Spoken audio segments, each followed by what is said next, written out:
In this video, we are going to go through a real-time treatment full body approach to something like vaginismus or vulvodynia, right from the stretching and the breath work all the way up to how you might use your dilators. My name's Georgia. I'm a pelvic floor physiotherapist with BN Australia, and let's go and do our session together today. We're going to start with stretches. Okay, so to start off with, we're going to stretch through the pelvis, thoracic spine, rib cage, pelvic floor, all the important areas. So we're going to start in a yogi squat, and we're really going to work on our breathing. So nice steep squat, option to have a pillow underneath your bum so that you can really relax and lengthen into it. The breath work that we're going to do is an inhale, lengthen and open, and an exhale, recoil and lift. So inhale, think pelvic floor drops, belly expands, exhale, lifts and recoils. Inhale,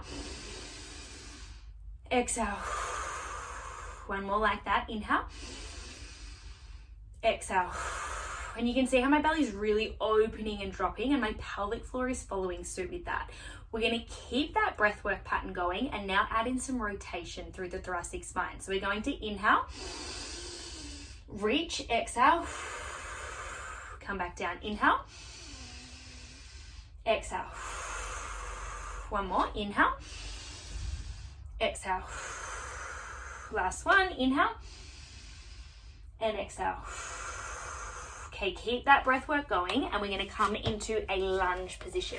So on the knees, put a towel under your knee if you need to. Reach one knee forward and really slide that back leg back. We're going to try and bring our shoulder underneath our knee if you can, or you can go as low as feels comfortable. So I could be really upright, or I could be down on my forearms. And then we're going to inhale, reach, inhale, exhale.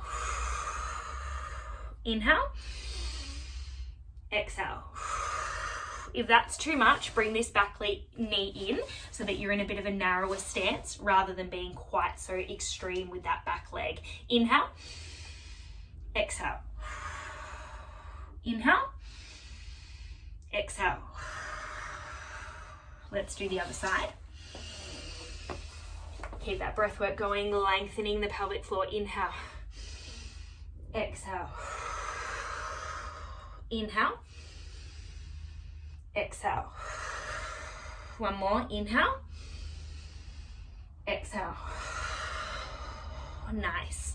Then we're going to come sit down on our bottoms, and then you're going to bring your heels together, a little bit of a lean forward with your chest, a little bit of pressure pushing the knees apart, and again that breath work, 3 rounds. Inhale, exhale. Try and bring your chest towards your toes a little bit. Exhale. Inhale, hinge from the hips. Exhale. One more. Inhale and exhale. Okay, now we transition to our dilators. Let's get prepped. Okay, so we're now up to the treatment side of things with our dilators. So this is where choosing the right size becomes really important. So let's, for example, say this is the first time you've used dilators before. You've done a self-assessment and you know that you can insert your finger into your vaginal canal without pain, but 2 fingers is painful. So we can do 1, not 2, for example. That would mean that we'd probably want to start on size 2, knowing that size 3 is going to be our challenge. So size 2, very similar to a finger. Size 3, more similar to 2 fingers, right? So this is going to be more of a challenge. We don't go straight to that. We go to the easy one. So choose one that you know will be easy. That's true if you're also trying to progress through the sizes. So if you were previously at size 4 and you're trying to get to size 5, don't start a new session on a new day on size 5. Warm up with size 4, show your body that you can do it, show it that it's not painful, let the blood flow move, get some lubrication happening, and then move up to size 5, if that makes sense. So we're going to go the easier option. We know this is going to be fine. We can do a finger fine, it's fine. Mentally, we know this is okay. So what we're going to do, we're going to get our intimate gel. We're going to lather up our dilator. Lots and lots and lots and lots and lots of intimate gel or lubricant. You're going to lather it all the way from the base to the tip because the whole dilator is going to go in. That's maybe a little bit excessive, but we do want a lot of lubricant. And you're also going to put the same amount on your vulva and your vagina. We are then going to get a bunch of pillows, prop them up on your bed or your couch or wherever you're doing it so you can comfortably reach the entrance of the vagina and the vulva without having to strain or use your abs. I need to wipe this. Give me a second. Okay, so obviously you're going to keep the intimate gel on your dilators, but I'm just doing a demo. So you've lubricated everything up, you're nice and comfy, you're in a private location that you're not going to be disturbed, and we've got a dilator that hopefully you know is not going to be challenging. I didn't actually mention that if you can't insert anything into the vagina, you just have to go with it. So that's our size 1, it's about the size of a pinky, and you just have to be really gradual in nature. There's another video about how to go from no penetration to penetration, so that's the video that you want to watch. But this is assuming that you can comfortably get something into the vagina. This is the technique that you would use, for example. Okay, so we've got our dilator, we're propped up with pillows, and we're going to recline back. The entrance of the vagina, we maybe are separating the labia if we need to hold it out of the way. And then we're going to get the dilator and just pop it at the entrance of the vagina. Just allow your body to have that natural reaction. Maybe you're already pre-tensing a little bit, so just take it nice and easy. Lots of lubrication there, it might be a little bit cold, whatever. Let your body have that response. Nice big inhale, nice big exhale. Relax your belly, relax your pelvic floor, let everything go. Then you're going to take an inhale, think lengthen the pelvic floor, so open entrance of the vagina, and then exhale, just let the pelvic floor sit. On your next inhale, move the dilator. So inhale, dilator goes in, exhale, stay still. Inhale, dilator in, exhale. Inhale, exhale. Maybe 1 or 2 more. Inhale, exhale. Let's do 1 more to get it all the way in. Inhale, exhale. Okay, it's in. You've relaxed.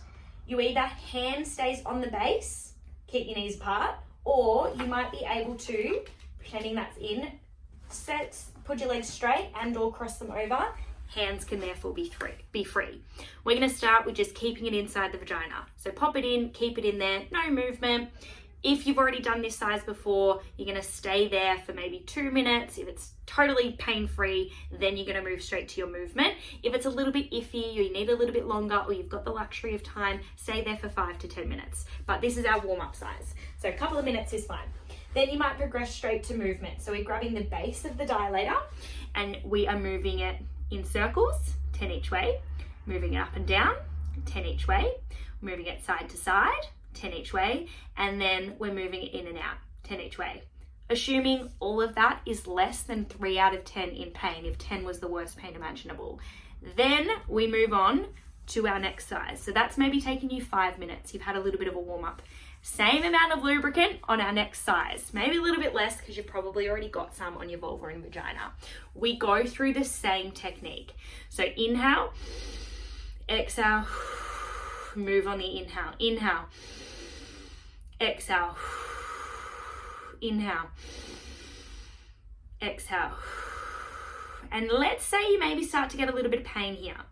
Break, take a few breaths. Go through a body scan. Have you started to tense your bum? Have you started to tense your pelvic floor? Are you gripping through your jaw and through your teeth? Really go through a body scan. Think, where am I holding tension and where can I relax that tension? And just stay in that position. Once you feel ready to move, continue with that relax, that breathing and that contract relax technique to insert it fully.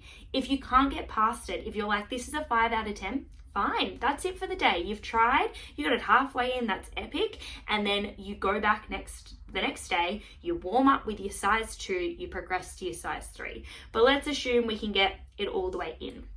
Less than 3 out of 10. Leave it there for 5 to 10 minutes, depending on the person, depending if we have a lot of passive stiffness, or if that felt totally fine and you know you just need to get cracking on the movement, then you do that.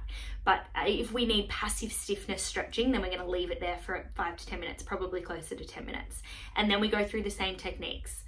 We do circles, we do side to side, we do up and down, and then we do in and out. Take it all the way out, and that might be your session done for the day.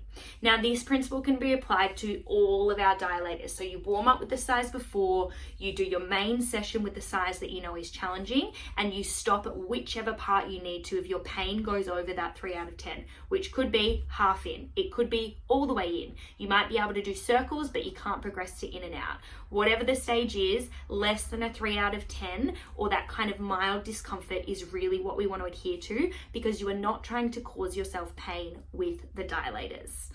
Okay, hopefully that has made sense and has helped. So we've gone stretching and breath work. Then we've gone contract, relax on the entry of the dilator with that breathing. Then we've gone hold it in place. Then we've gone movement. At the end, you might want to finish. So the dilator is taken out. You might want to do a couple of deep breaths. You might want to go through a few more body scans, or maybe you do another round of pelvic mobility. You might feel like that's enough for the day, or you just don't have time, and that is totally fine.